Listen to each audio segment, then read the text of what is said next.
الحمد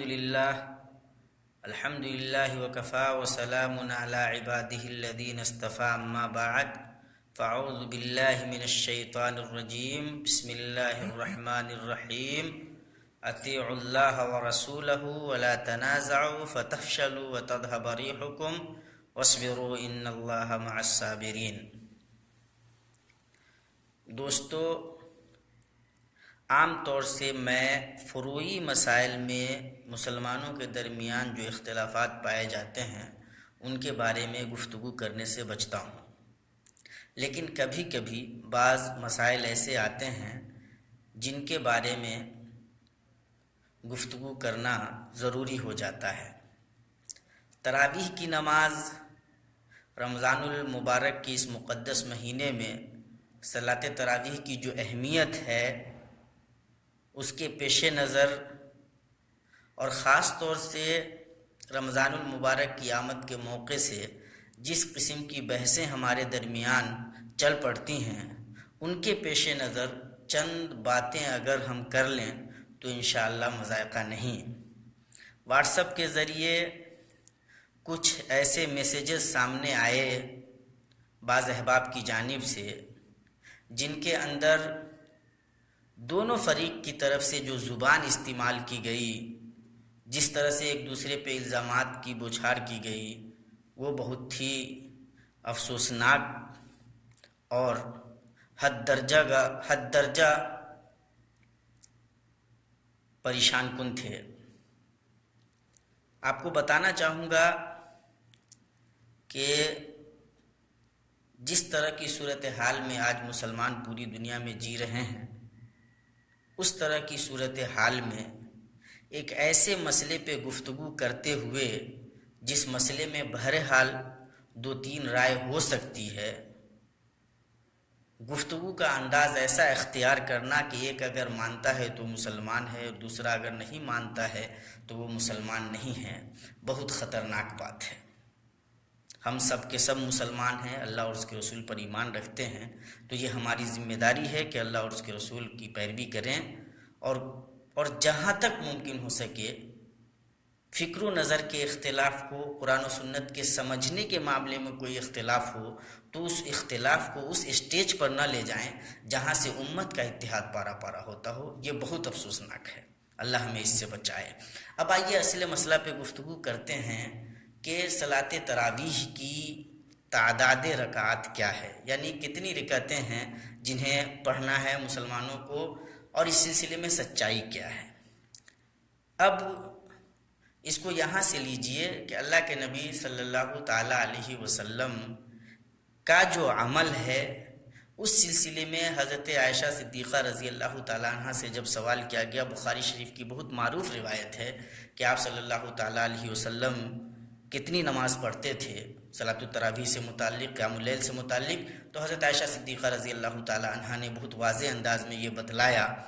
کہ رمضان یا غیر رمضان میں اللہ کے نبی صلی اللہ تعالیٰ علیہ وسلم 11 رکعت سے زیادہ نہیں کرتے تھے۔ ایک روایت کے مطابق 13 رکعت ہے۔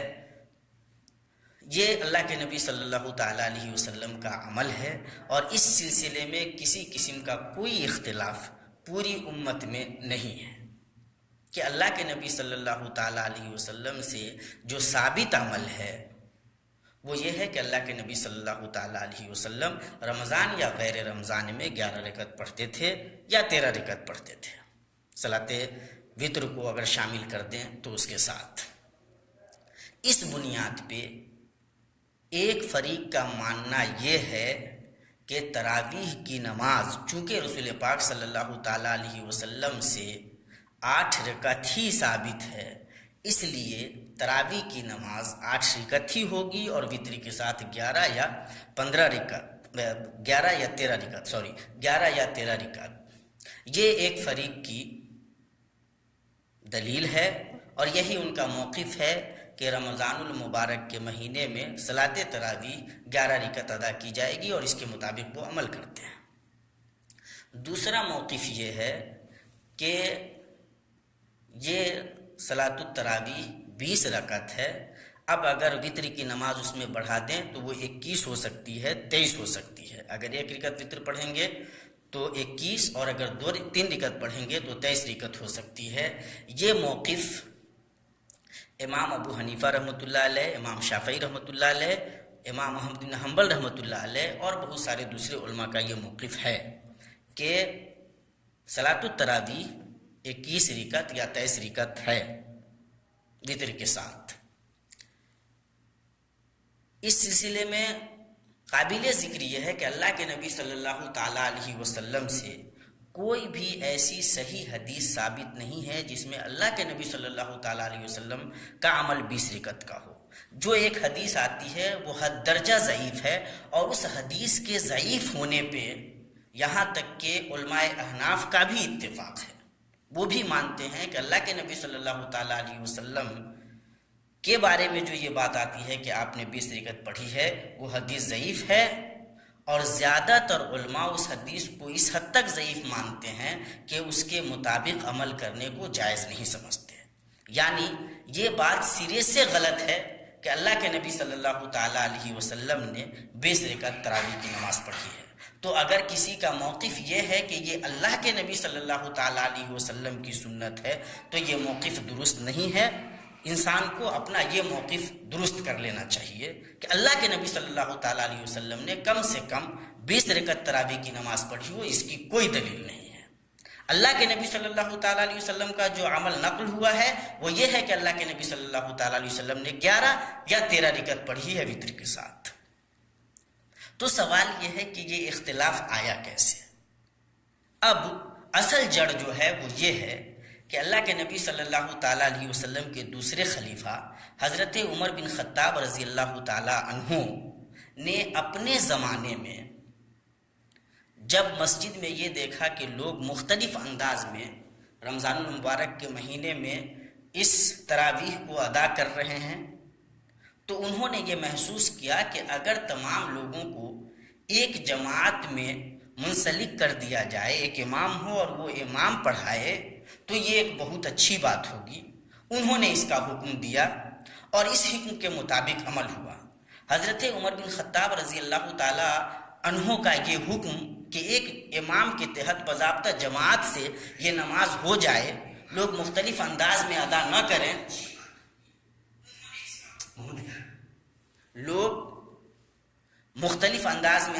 کریں، بلکہ ایک جماعت کے ساتھ ایک امام کے پیچھے پڑھیں، یہ حضرت عمر رضی اللہ تعالیٰ عنہ نے حکم دیا، اور حضرت عمر رضی اللہ تعالیٰ عنہ کے اس حکم کو مانا گیا، اس کے مطابق عمل ہوا۔ اب یہ کہ حضرت عمر رضی اللہ تعالیٰ عنہ نے کتنی رکعت پڑھانے کا حکم دیا، اس مسئلے میں اختلاف ہے۔ موطا امام مالک رحمۃ اللہ علیہ کی صحیح حدیث کے مطابق حضرت عمر رضی اللہ تعالیٰ عنہ نے حضرت ابی بن کعب اور تمیم داری رضی اللہ عنہما کو حکم دیا کہ وہ 11 رکعت پڑھائیں، اور دوسری احادیث سے یہ بات ثابت ہوتی ہے کہ حضرت عمر رضی اللہ تعالیٰ عنہ کے زمانے میں 20 رکعت اور وطر کے ساتھ 21 رکعت تراویح کی نماز ہوتی تھی، یا یہ کہ حضرت عمر رضی اللہ تعالیٰ عنہ نے 21 رکعت تراویح یا 20 رکعت وطر 21 رکعت تراویح پڑھانے کا حکم دیا۔ تو اللہ کے نبی صلی اللہ تعالیٰ علیہ وسلم کا عمل 11 رکعت کا ہے۔ حضرت ابوبکر صدیق رضی اللہ تعالیٰ عنہ تک کے زمانے کا عمل یہی مانا جائے گا، چونکہ حضرت عمر رضی اللہ تعالیٰ عنہ نے حکم دیا کہ اس کو منظم کر دیا جائے۔ اس تنظیم کے بارے میں کبھی کسی نے کوئی سوالیہ نشان کھڑا کیا ہو یا یہ کہا ہو کہ حضرت عمر رضی اللہ تعالیٰ عنہ نے یہ غلط فیصلہ دیا، تو یہ چیز الحمدللہ کسی معتبر مسلمان سے منقول نہیں ہے۔ یعنی حضرت عمر رضی اللہ تعالیٰ عنہ کے اس عمل کو غلط کہا گیا ہو کہ انہوں نے لوگوں کو منظم کیوں کر دیا، ایک امام کے پیچھے کیوں کر دیا، اس طریقے سے سلیقے سے کیوں پڑھنے کے لیے کہا، اس بارے میں الحمدللہ کوئی چیز منقول نہیں ہے۔ گویا حضرت عمر رضی اللہ تعالیٰ عنہ نے جو یہ قدم اٹھایا، اس قدم پہ کسی کا اعتراض نہ رہا، صحابہ کرام نے مانا اور تمام مسلمان ماشاءاللہ مانتے ہیں۔ لیکن یہ کہ حضرت عمر رضی اللہ تعالیٰ عنہ نے ان کو کتنی رکعت پڑھانے کا حکم دیا، یہ 8 رکعت تھی